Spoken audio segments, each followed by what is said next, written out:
جب قابیل اور حابیل کا واقعہ ہوا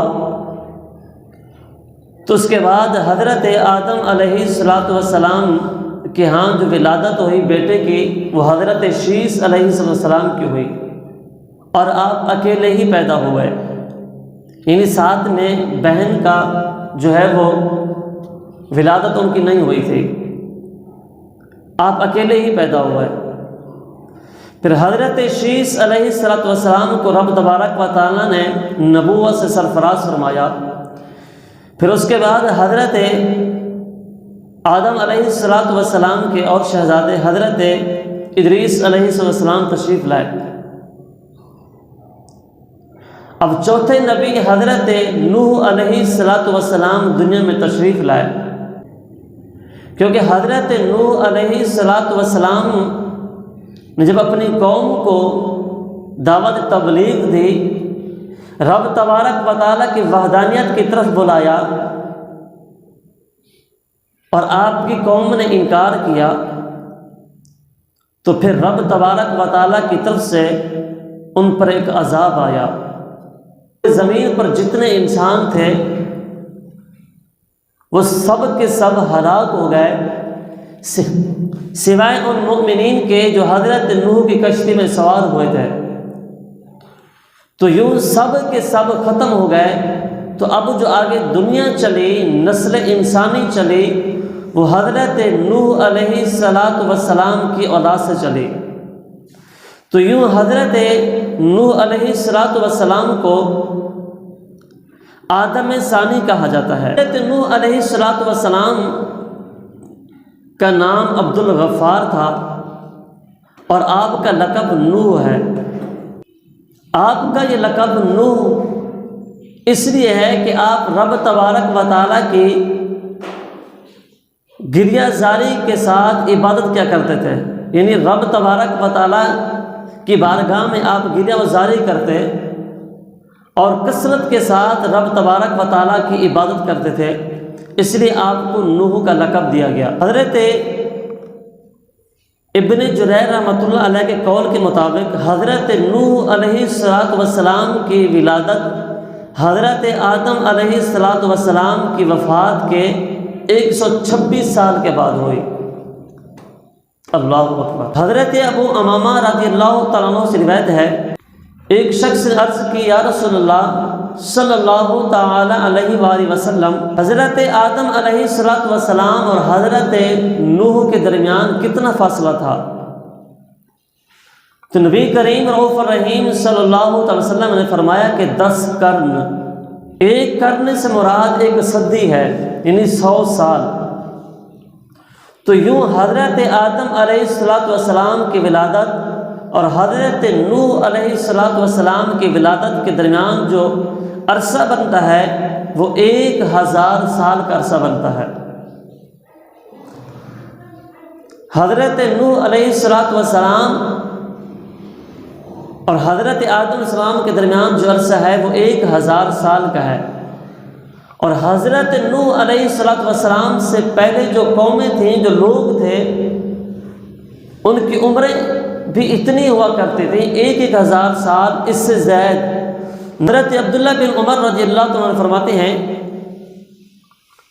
کہ نبی کریم رؤوف الرحیم صلی اللہ تعالی علیہ وسلم نے ارشاد فرمایا کہ حضرت نوح علیہ السلام عید الفطر اور عید الاضحیٰ کے علاوہ ہر دن کا روزہ رکھتے تھے آپ، اس لیے آپ کو صائم الدہر بھی کہتے ہیں، ہمیشہ روزہ رکھنے والا۔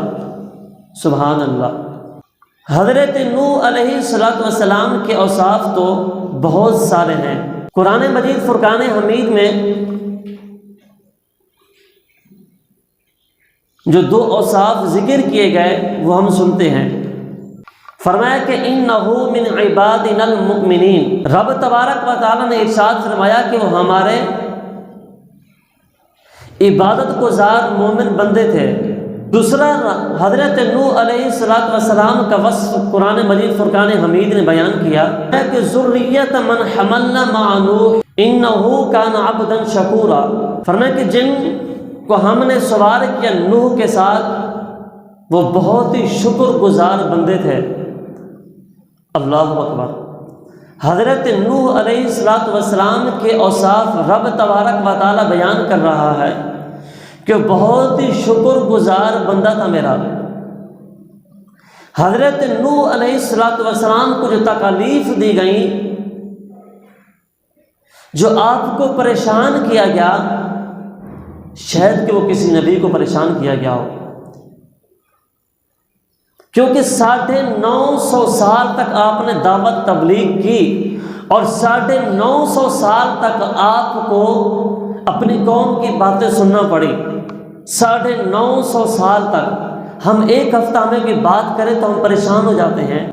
950 سال کا عرصہ حضرت نوح کو اپنی قوم نے پریشان کیا۔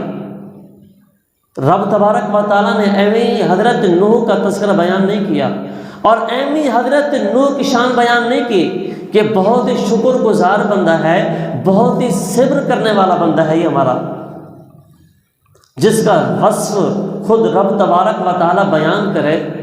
ایک مقام پر فرمایا کہ سلام علی نوح فی العالمین، عالمین میں نوح پر سلامتی ہو۔ بڑی پروقار شخصیت، صبر تحمل والی شخصیت حضرت نوح علیہ السلام کی۔ حضرت علامہ محمد بن معروف رحمۃ اللہ فرماتے ہیں کہ حضرت نوح کو بطور خاص شکر گزار بندہ فرمانے کی وجہ یہ ہے، دوسری وجہ یہ ہے کہ جب بھی آپ کوئی لباس پہنتے، کوئی چیز کھاتے پیتے تو رب تبارک و تعالیٰ کی حمد کرتے۔ آج میں اور آپ تو رب کا شکر و شکر ادا کرتے ہیں جب ہم سے کوئی پوچھتا ہے۔ اتنی تکلیف حضرت نوح کو دی گئی، پھر بھی حضرت نوح نے رب تبارک و تعالیٰ کا شکر ادا کیا اور ہر وقت رب تبارک و تعالیٰ کی حمد کرتے، رب تبارک و تعالیٰ کو یاد کرتے۔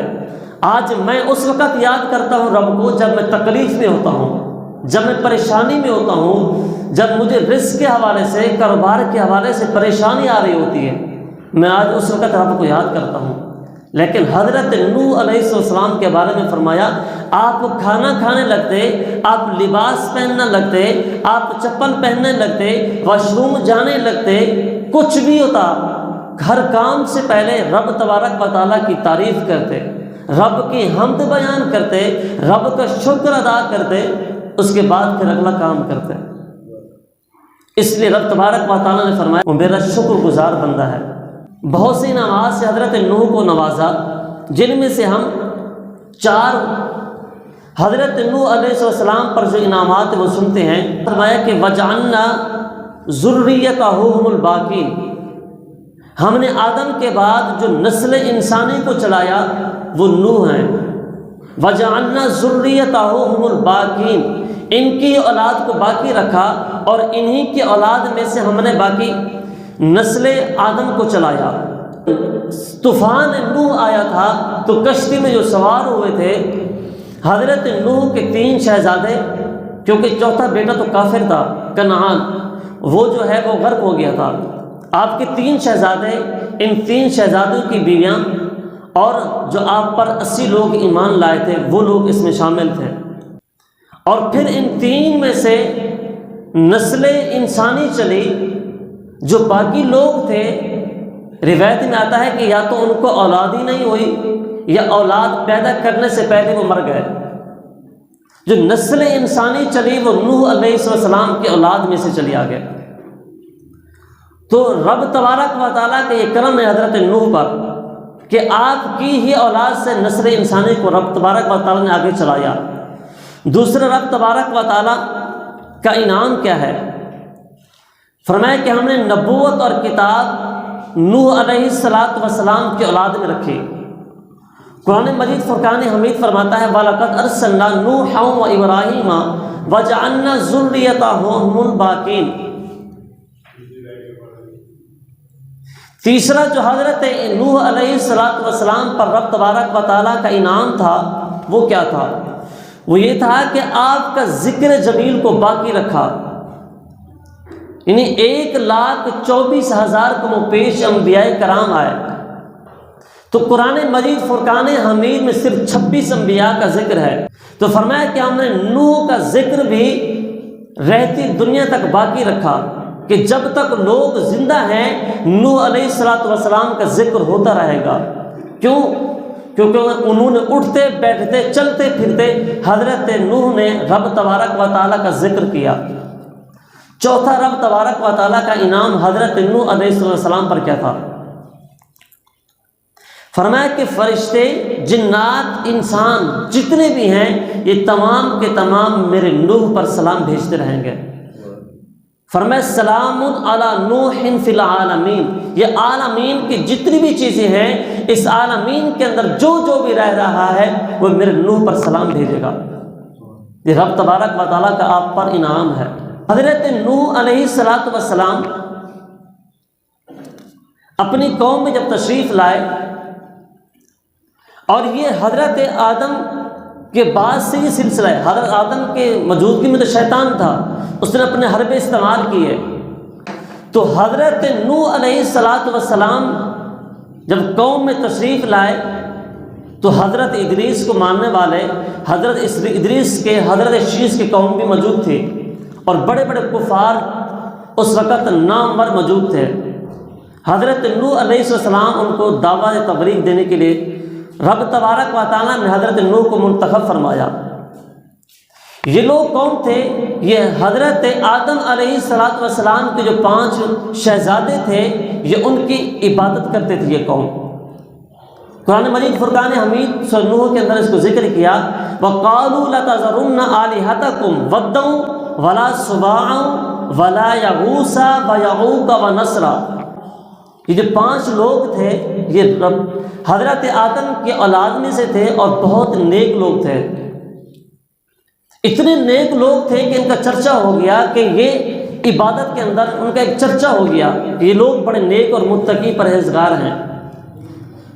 اب جب ان کا انتقال ہوا تو شیطان آ گیا ان کی قوم کے پاس۔ شیطان کو جہاں بھی موقع ملا شیطان نے اپنا کام پورا کیا۔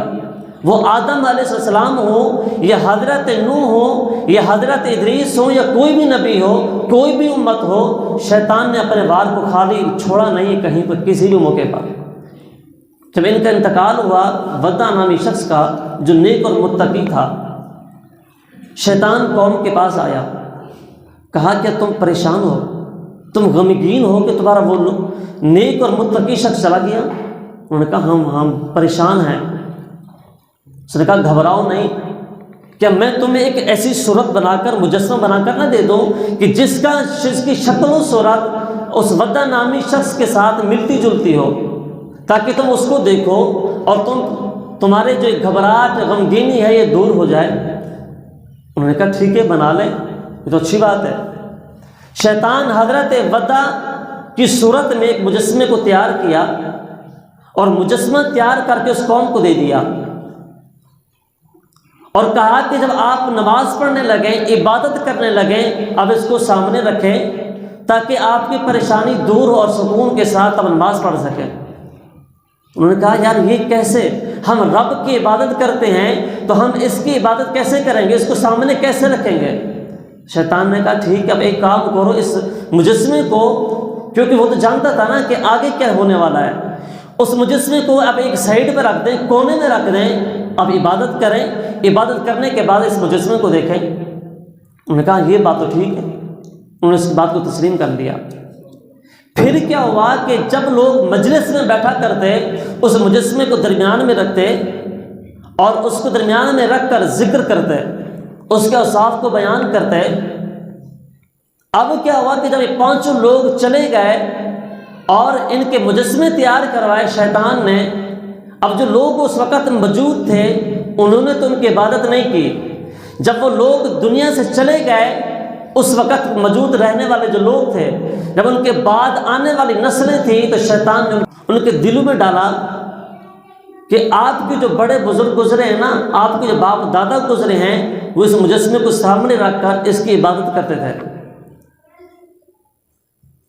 اب ان لوگوں نے کہا ہاں یار مجسمہ تو بنا ہوا تھا اور رکھتے بھی مسجد میں تھے، اور جب مجلس میں ذکر ہوتا ساتھ بھی رکھتے تھے، تو اس کا مطلب اسی کی عبادت کرتے تھے۔ تب ان لوگوں نے کیا کیا کہ اس مجسمے کی عبادت شروع کر دی، اس مجسمے کو پوجنا شروع کر دیا، حالانکہ ان کے باپ دادا مجسمے کی پوجا نہیں کرتے تھے، اس کو صرف دیکھتے تھے، عبادت رب کی کرتے تھے۔